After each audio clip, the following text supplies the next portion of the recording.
सरगम studio Bodhgaya.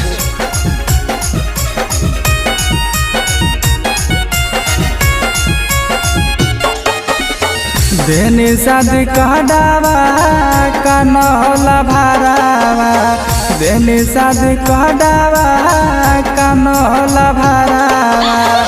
अमल कहलियो कट के नसिया गे जानो, तोरे चलते चढ़ जइबो फसिया गे जानो, तोरे चलते चढ़ जइबो फसिया। मेहदी रचाइनी हमरा के भुलाइनी, मेहदी रचाइनी पगला के रोवाइनी।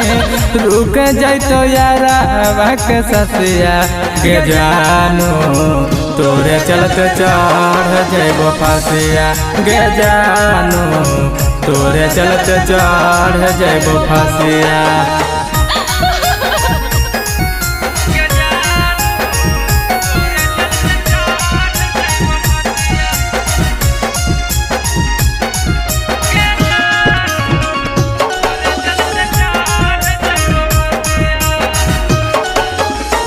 बाबू सोना कही के धराइनिया दातिया, बैठा में सफारिया सोना लगत हमारा दातिया। बाबू सोना कही के धराइनिया दातिया, बैठा में सफारिया सोना लगत हमारा दातिया।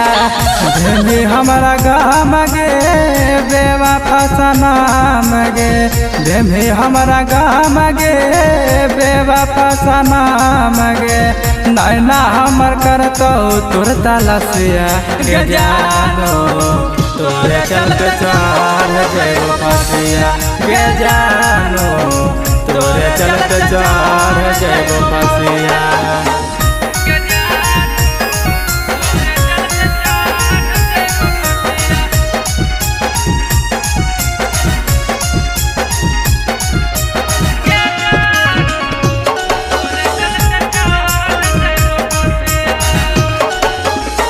हमर प्यार के तू बुझल निखेला, अब काहे छोड़ देनी जियला अकेला।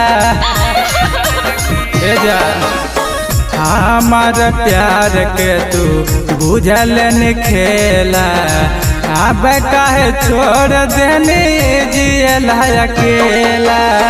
राइटर अनंदवासी वचन सानू, राइटर अनंदवासी वचन सानू। अभी नंदन के लाके देतो रसिया गे जानो, तोरे चलते चढ़ जइबो फसिया गे जानो, तोरे चलते चढ़ जइबो फसिया। देख ले।